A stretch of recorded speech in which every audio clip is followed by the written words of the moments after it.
Komo emo Asante Achem Banso eye kro a wo Asante Achem South mansini no emo na wono mo na wo mu suwen school no ho no wo mo kire se eye die school na school no ho no enfram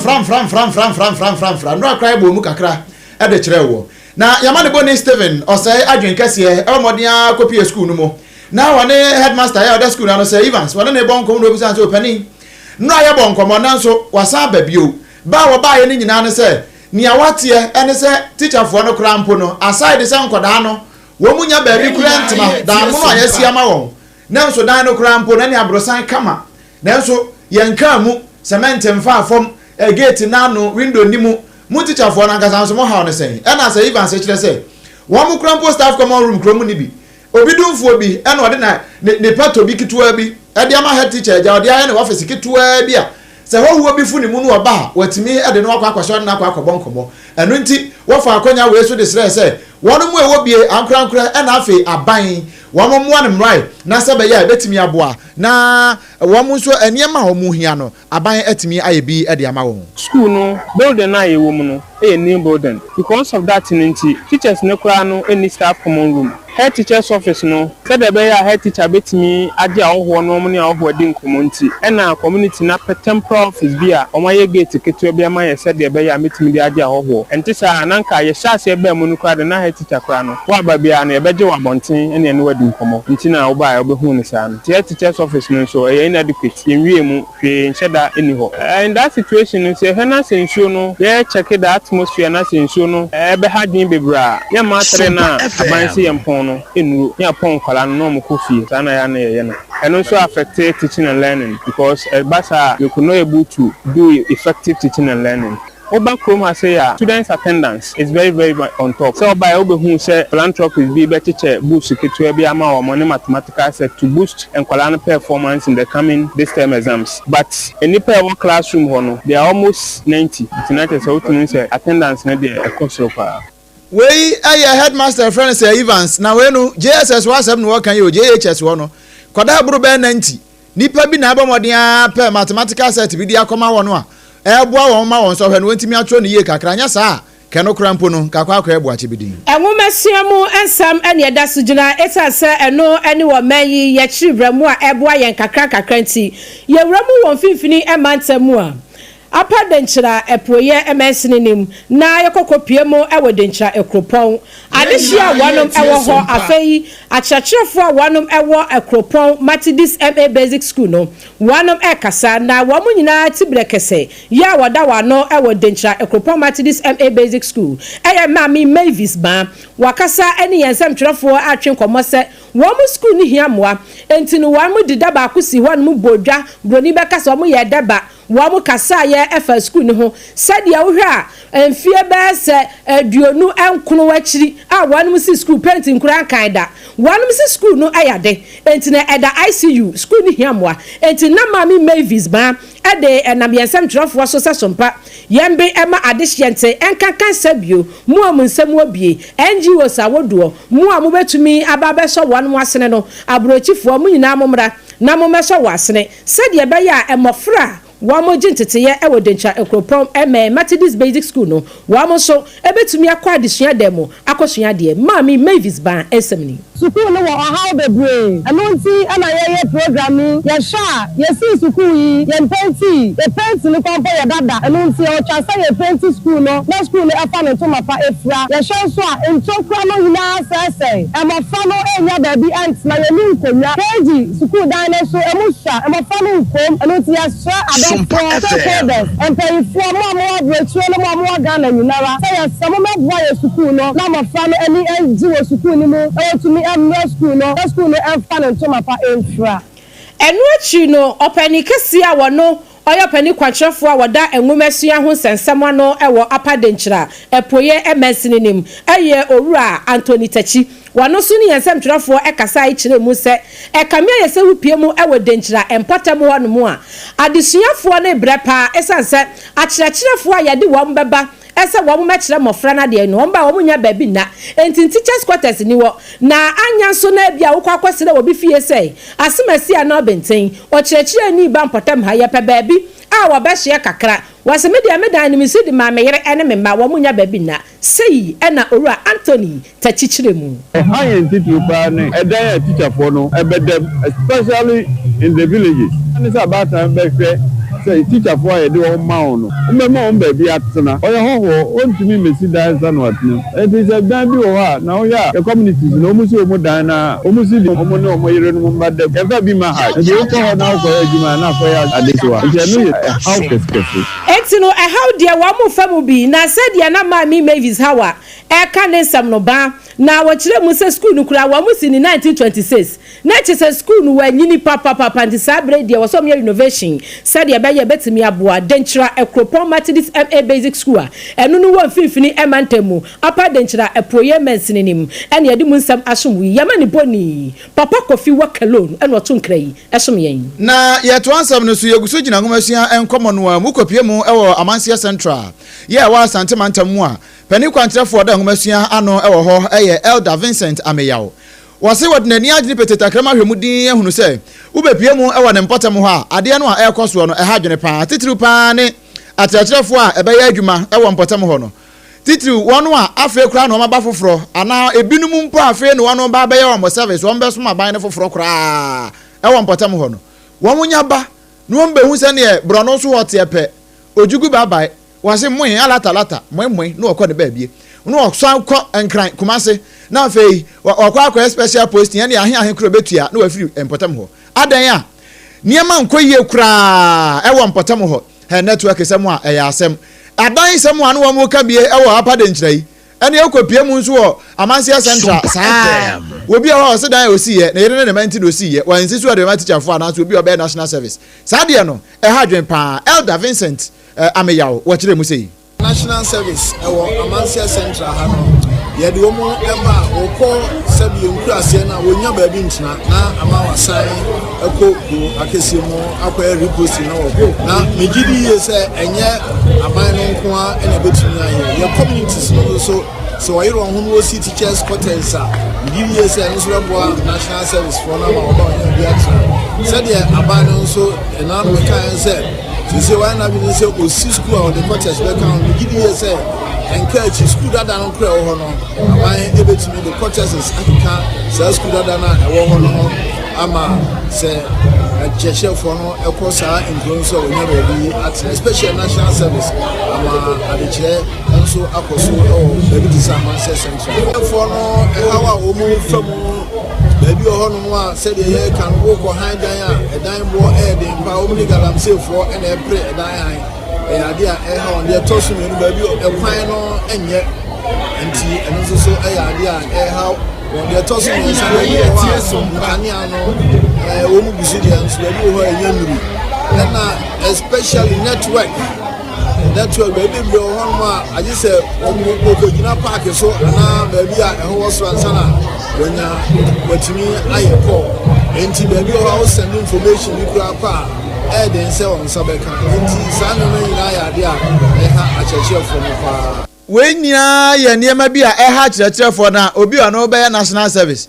na open information aji so ko gina park so I mean how e ha dwene pa we Elder Vincent Ameyao ni nsem ni bi no Abasuba na meja pai enti ada so gina mu ewa nwumahia mu sadi ani abre no eche korodom na upie mu ewa Amanfi Central kurasi ni badwanim ewa atoye emantamu a ekuro ba ko eno no ewa ho eya agona Amanfi wo he poporo ya wote adwaso ewa agona Amanfi na okuma wuo kwaku akrasi Japan a woto so mienu wo se wo hunu se TVT eboapa wasi na nsem wonum na yehwe ebra ne ani esusa se akwada be ko school technical school pa no amo sere no se wudi ko school as me ko technical school se dia technical school eso aba afaso no nyasem ketoa enkwada de ko won ko sia se dia bobon konya won ko sia se dia yetimi bodan so wanu ba so fai wanu ye ni nyina bi enti no wo sha TVT ampanifo de ba ye no eboa enti no hia bi ewo ne mesini nim wei wade nam ampanifo ani ntini achocho wuro so wan mumra hye badwani si wanye no afa nkomo mampani sei TVT no so ebi ba Amanfi Central cross ni badwanim ewo atoye mantamu a eye The kind of infrastructure projects are bebree. Yakwan, especially in town roads. ICT center. And also hospital and also in the MPDDC and nothing I'm ready to money. So Mobuana between TVET Agona. Nama Mebrunia Ejuma Isuya and Sanujuma. No movie school or money almost Sanu Ejuma. Oh, Sanu Ejuma, you move Kwasia. So you may see you'll be moved Kwasia. So your captain you'll be moved Kwasia. So your electrician will be moved Kwasia. In the one important thing in here, a woman sooner idea who here. In the addition, a home for so. In the MS Mobile. Nanamo one ham adisia de eho wonfa so papa sese de wo bia ya no de nwomashia wadi jan basa sensase no wadi ni nyina masase na sanyo na die Ganafo bebre na enti no opani okasa yeyi eyo himpopra wati adwaso ewo Agona Amanfi Central cross bedwani mu atoye emantemu nana okuma wuo kwaku akresi Japan a wotoso emienu nanu achi no ena mama Joanna Jan Kujo eya mrahye bedwani a wosomade hia wonom ewo Amanfi Central abato empeso aso wono so asoli ginaye eno ase wane na ban yi ene mpanimfo wo mugusu a wo mudi kasasie ni nyina efa Amanfi Central empuntonyuma ho no ase hwemu a ekwan bi ewo Amanfi Central mpatamon abrofo kwansin best do 10 kilometers no kura no mampanini Excellency Yewra John Dramani Mahama wonu wo mo akasasie sei enche wan mo beye enti no eba na kwan mu nsam adesua mu nsam empuntonyuma de a eda won abam ononyafo Jan Joanna Kudu NDC aban achemade ame road no 10 km but me ka kire empanfo ni se WhatsApp na menfi kula me free ase me yanko so yema the best at a grand station bi akwa support si enkro na atwa won e bi ebetimi aya kodu na no na menya ni first me de beye enti e woni first road me beye MP no de amamia ye baba ye won aduma me trintin na me beye ebesi akura camp kwan no so enya se me free agranti na ye no ho because enkro more than 20 na was akwan no so opani ono so ekasa ye mrahye bedwani a wasomade hia wonom ewo Amanfi Central abato mpesua so ononyafo Joanna Jan Kujo eno kasa ne krakra mu no upie mu ewo wasa Agona Amanfi a wonom asi abakoma hene foforo kora na ne dini ene obrempon ba nana kwadwo amoaten wasan so NDC wonom treasure ewo Amanfi Central ho eno no so ekasa ye edi na new disem sei etuja ba me wura politics mu ansa na akonya ne dey e ba beto me nti ye nim die nso a ye betu kwan na ye ne mpanimfo be kasa na ye be prese ye di mpunto be ba no wo hwe Amanfi Center titiro a ade a ye how pa ya kwan so man bia betu mpon a this kwan e di kan banza na mapapa nyina ye dey e di akire di sabere ya na ma me kwan ma ba be ye abakoma hene no me anso bo me ntuma agum na makọ ye DC ho mana dure MP ho se be ya me no mu nyina be banan ye be kwa bank asim se be ya o mampanyini nso obeboaye na kwan ba na nya kwan papa me se mpunto aka nyina no e be di akire ye den haba abakuma hene ya yesi ni foforo kora ewo wasa Agona Amanfi obrempon na obrempon ba nana kwadwo amoaten wasaso treasure edema NDC amanyoko no Amanfi Central eno no so na no disem eto SOMPA kase enemy yemfiri sa ensem yimo na yemfiri ani kire mu ewo ensem foforo managing director ya oda friends Apex PLC ano wano edensem atudwa we ARB Apex Bank wano ena ekase wo kire se Ganafo ade baako a ekoso a obi a mpeso ode na no betumo bie no ha dwene pa na wono de wakọ Ghana ni wobehwe na waka ho asem ene yeso ofa carry on eno ase sene ye de galamse ese oman ye kwaye ewo mpotam ha se ha dwene pa na se oman no ye nyina ya hu ne se ye adehiade na ye nuadua se de na no wo mo de nuadua ba ye ya wo manfo bebre no ade wo ho agimu ne nso ebinu mu de omayo mu kra brifo ya ye dua no mu bugu ye dua no mu bugu se ye nyan sa de no a eba ha dwene pa wode nsem we nyina tu dwa ebra na yama ne boni ba bedu ana na ebon komo na wono mu ebie wo mo ultra modern training center ba kwa no ewo Dwabin Rural Bank Asante Mantamu eno pani ewua Alexander Kisi wone ba bedu ebon komo eno wa chese sa de we se de wanka kura no a ebe ha no san se ekwan a omanfo che so operators ene wo mo a opa bia kobɔ ne danso wo mo bekwa ko bunua ewo mayi mu ne wo mo asese ne sa wo bere ko wo mu nua bi emfa nhya nan no ha dwene pa ye bunua ma sede ya setremu nsam ne ye de ntie galamse ne ho ne ya ye de asɛ ye kwaye de asɛ ye nsase ya ne sunsanso babi a ye dɔfo a ye nya nobae efri ne ye nyinaa no ya sɛ no nti enua de eyade a ɛsɛ ɔmamba bia no ɛsɛ sɛ ye ya sɛ bia no ɔmamba bia tumi dua baako anya hwe dua baako ne nyinaa ka bom na sɛ sɛ enua nyinaa hwɛ de ne sunsanso ɛbɛkɔ na de ye nananom mre so na wo ho a ye ba ya ye bebu ni nyina gu ne ye befa kwan bi so ebetumi ede ye dua bi na ye siesie na se de broni beka environment no so no ye betumi asiesie amana aboa ya nkasa ya brabo ne ya setno enti dua de betumi a nka se aban ye nhihye na minim se ya na ye se ye tree planting na sa tree planting ye be hye mukna ne amon ba bia ye na se de se afi bia ukọ Israel omoye enti sani ebaya ye nyina ebetimi de ye ho ahye mu nti ene wo kasa na mpani se papa so pa ngoma so no ya na enye nanu mu ode na emom ne ye mu enti a wo kasa wie ye pe ena pani kwanchefo no eda Dwabin Rural Bank PLC anu pani Augustine Anwere Damoa wode kakra to so no chese Ghana foi mu nya nnua ni etwa na kakra nso mu benya no mu mfa bi nto ho mu hu se mu nya ebi nne a mu de bi besie na daachi bi sanse mpani se ahohene nti eni eja bobere sese emprempren wiase no se odi usika eto ho na odi kwakosie ompase usumi ase a ehu pa na enum na Dwabin Rural Bank se ya ye bank ya de security bonus security je papa gu akwan mu no yen ebetufo se emfa usika enhye ompase emfa usika enhye usumi ase emfa usika enhye obotom ana opesin emma nipa bonini bi entetew no nkonkoje emfi ho Dwabin Rural Bank se fabra yan yebeje ato na yabo ho ban empo enye ho ban kwa na yebo emom sesika kro na nka wo de kokosho mpasse a emfaso enhyeda maso ema no empenedo a yebo ho ban amawe no na sesika no nso wo amawo abusiani ati ye ayopani Augustine Anwere Damoa wono ayopani kwanchefo da Dwabin Rural Bank ano no chese we sika yemfa nto dem yemfa nto mpasse eya asie bi usie nso a eya afatu ba bi papa na no atimi abo mo nyamfaso ewo ho Nansan ena yenya ntiese ye manpanini His Excellency Yewura John Dramani Mahama say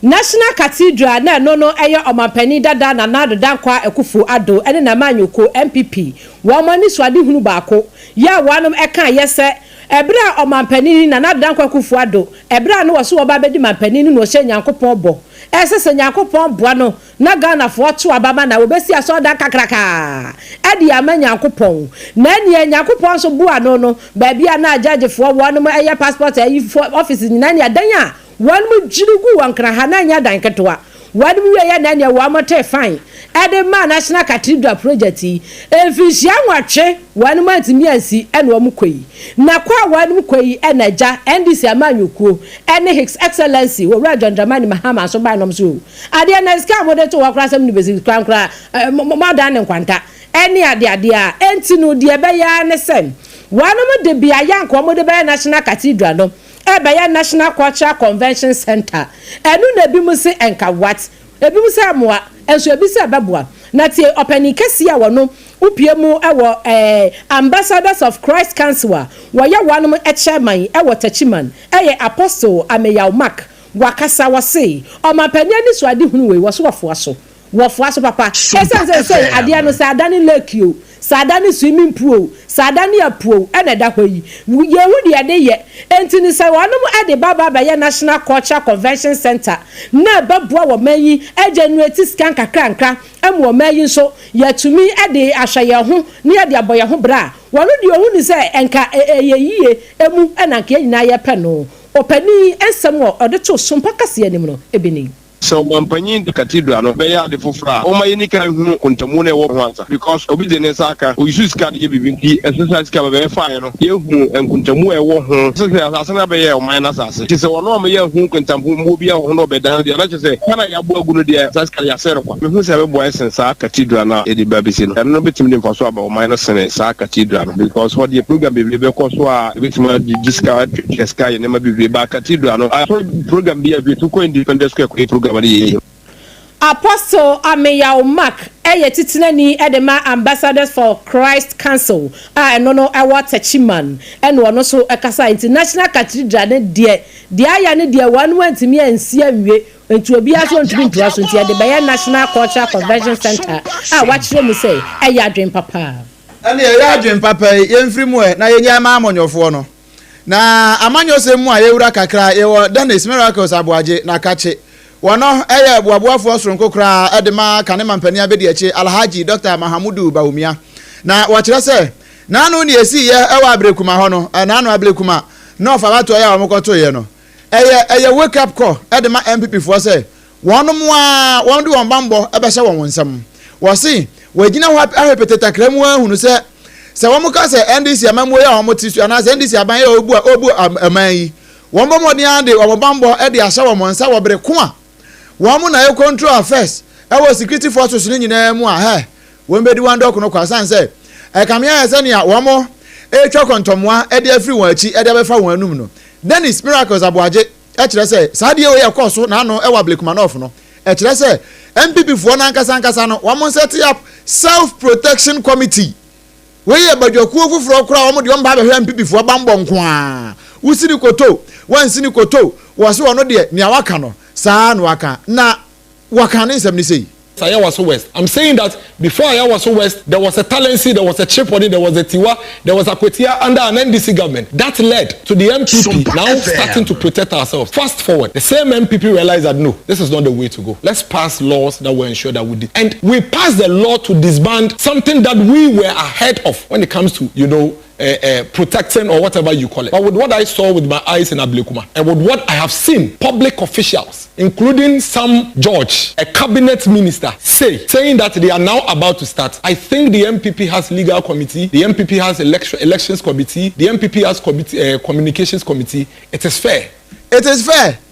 We ensure no yombo. It is so fair. We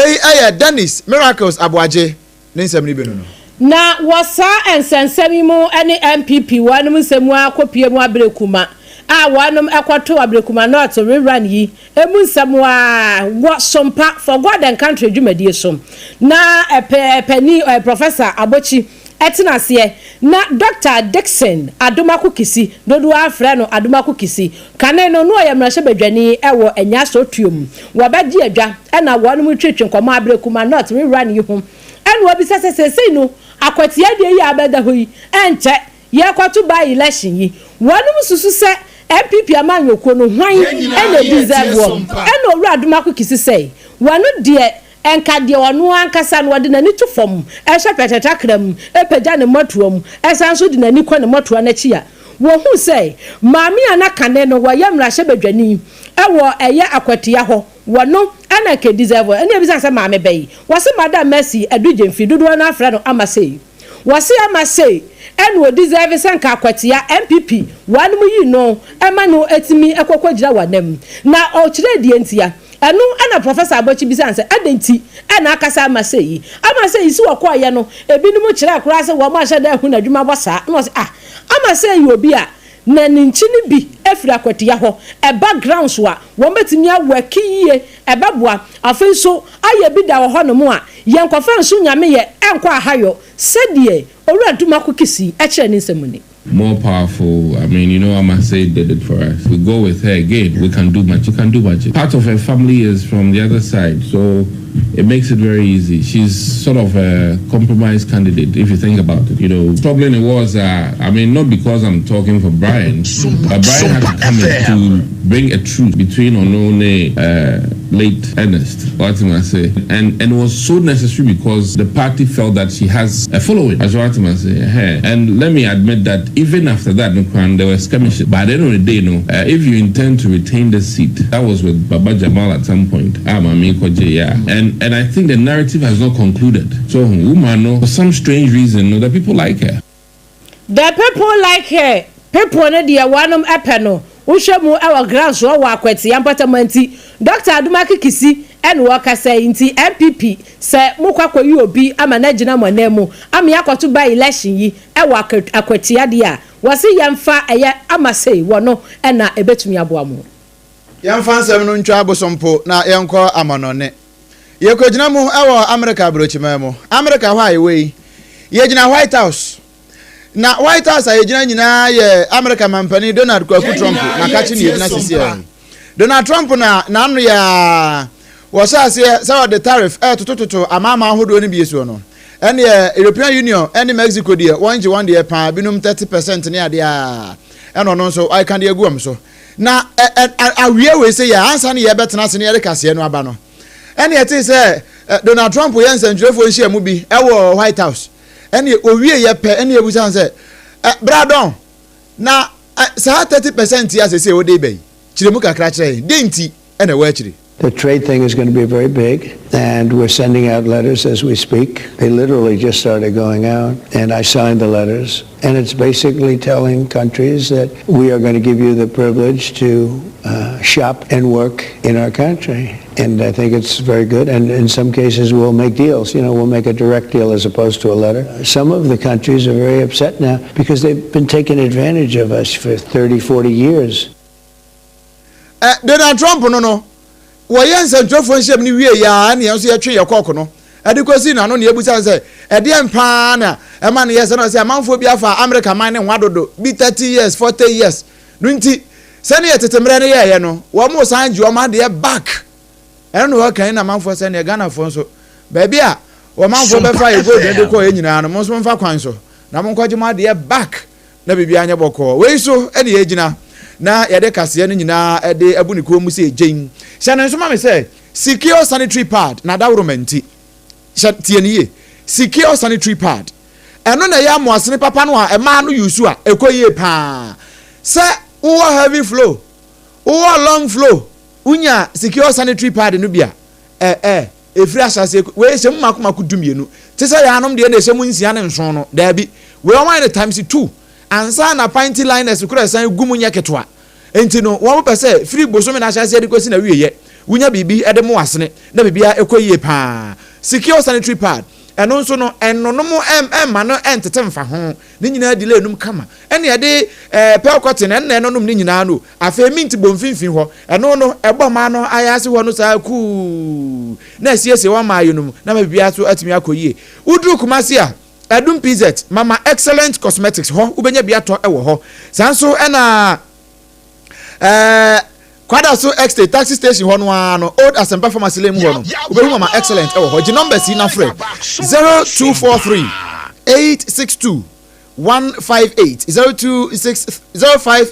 0243 862 158 na fe one no abo enkomo 21st clinic nie eho ye fra ho the sciatica commandant no na so ye kase pa we ye sciatica headquarters enu wiase nyina agi atum sampa wo pe bia ya ye ka sciatica wo betimi atu ase pa e de ama ho no me pa cho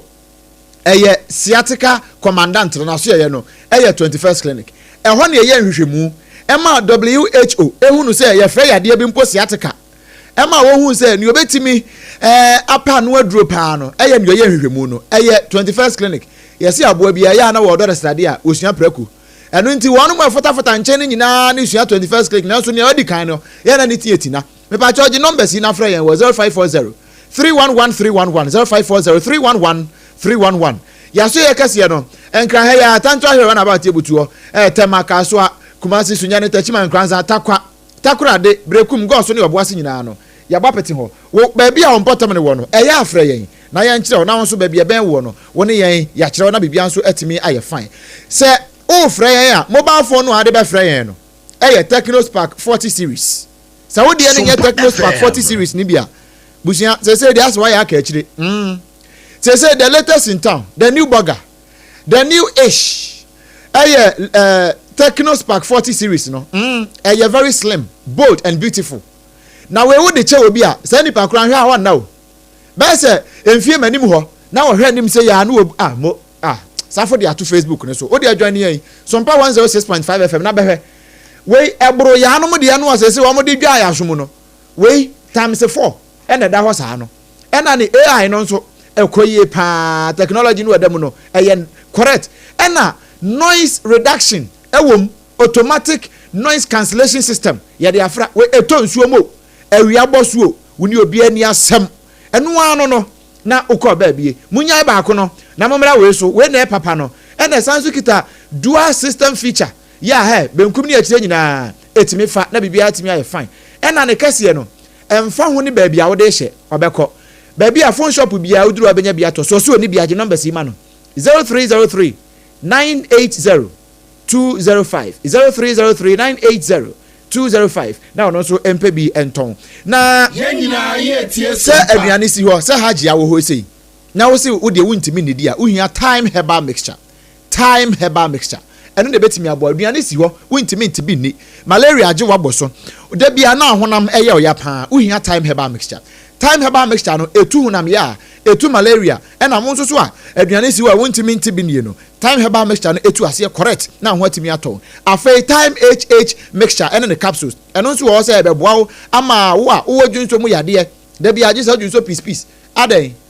ese nkokọ kura ja piece dwunso wo hu enya kura na mo ankete nkraman wo mu nyina ja piece dwunso no wo mu dwunso bo mu once na ekwaye pa we immune system no aye week general well-being pa de bema umpam agudie ne nkoyi a kope time HH mixture and the capsules na abedi me ho adanse pa mane me nyina tibi to binom me pa cho enye mo penfo ba ma akoda no fo na akoda wonya mfinhia dumie no time herbal center de adre ba ese obetimi afre won e wo 0244 417 0244 417 669 o messages ne ya duru so ye ba be kenkan messages ne dia ma nanso o si e pa aduane di sanse ya nom time herbal mixture aduane a ye pa die no ye dia kenkan messages ne dia ma no efi Hajia special local foods aduane papa nyina fie Hajia special local foods aduane papa nyina fie mekano academy Hajia special local foods owo hacho atomic kwan ne so no transition chen ho no obutuo aduane bia wo pe oman hu de ne amono ne de no ni nyina ebi wo ho ne aya ne papa ye ho na mpania titiriw nyina didie no wonso ye ho titiriw ni bi na kodidi wo Hajia ho na uduru ho a wo suro nyame nti no wo be serve kama ama bibia atimi akoyie me pa charge numbers bia na wontimi nko mopo asore wunya aya nka ne no munhya da nya aduane wo fie Hajia mfa aduane mre wo a 0246 359921 0246 359921 na fe one empani abo emu enkomo ensem wa ye de besomo awie yi no na poso kakra ya ye pone de ama wo no anane ya wote ye ni bia fe no aso afidie no a ebi ne se krata efri abankasia mu ba ya na eyo nonyamfo Felix Kwachio fosu ya wato nkrafiri wo esom yan ede bai wase nyankopon ya adomu a edachina afenkuoda enifiada aban eche bibiase a wo mato din the government accountability series eno no abeboa ama bibia wo mo ye no aban mu bia no adaedi pefe asante achemba so di wo mo headmaster ene kan wase staff common room wo mu ni bi teachers bungalow crowd ene ye moso afi headmaster office ayabu achibidi emperifomre wonwa Dr. Adumaku Kisinso eka kire MPP amanyoko se akwatia ba election no wo bia wonu ohunu se obetumi aboa aye amase ye twa bosompo ekwa America brochimemu America mampani Donald Kwaku Trump tire se amanfo afa America fo ne nwa ba se mfinsi aduasa ne aduanan eno nti ne atetefo ne elusu ye no wo fa kwan so no agine nyina o messages kakra ya aba no ye mfa bintu aso emfa emawo a ma menhwa me die so wa ha se ma menhwa ha na binom de bia ba wa ha pa afidi amanfo busa me numbers nyina we say ya frano Kwame Junior wo hwe live wo oti empatam ho ba bi wo say kasia no edemu pa I say happy Sunday to my sweet mother all the way nkwanta oti Dina Yende in Sabini wo say anode ne din wo tie ye hwe live eno nti wo chia obi bia ena ancient glory innocent adenya no wono so hwe live ye maja no enkoso enerpa wo hwe ewo enkoko enekwo empotam bo nyina Kwame Junior sabe mi wo say na afi so opani Bimbi George Drip a drip coordinator ewo oti region ono so wo chia ne pa Nyankopon hira no na akua nso se wo hwe live ewo pankese ono so wo hwe pa Nyankopon hira ne adwuma pa ye ewo ahase na Kwabe Junior say we are here to defend the truth you yate mun defend the truth no na bibia anya fine efia papa bi nso ewa ha wo be hwe ye ma ye good afternoon wo se ye bo adwuma enya asem ketewa afen so iman so wa ha no mo bia wano so be ma ye mo ene adwuma wonom edoso afen ye hwe de wo ho no so mpaka se no etwagu ye won kran ha so mpa 106.5 FM Accra ena ekobu dichi ewa so mpa 93.1 FM wo Kumasi ayiko 100.9 ewo Kumasi Adamfopa Radio France Paris Abrochimemu so mpa 101.1 and so ewo eye Takura de ena 103.3 ewo 101.1 wo Takwa ena 103.3 ewo Takura de 106.1 ewo Tachima 98.9 ewo Sunyane 90.7 ewo Nkranza 101.3 ewo Doma udiko da no so yetwagu wo kama pa eno eye Sompa FM ena Facebook no eno so ye Sompa 106.5 FM Accra Sompa 106.5 FM Accra ena YouTube no so no eye Sompa FM Live Sompa FM Live honso yetwagu ewo ho ensam no a wote ye no www.sompaonline.com messages ne kakra kam abake fatu aso piaga as 2028 election or say police strongest will survive MPP will bounce back stronger yo piaga so de no Commerce Pillar 2 one also EDB ebaye ewa ha I was phone na nya odi ane de hwe ade na yira piaga by Commerce Pillar 2 so mi hu ne de ewo ahanom ese agina hwe na se betimi aba free show enti yanchi awanu mu nyina yanchi awu obi ade bi ba ya yentimi awu ni nyina akwasha ase ho eda mu nyina amase abusiani a oti wakasie nu no eyemme obrempon na Kwaku Ampoma Grandmaster mini aba abena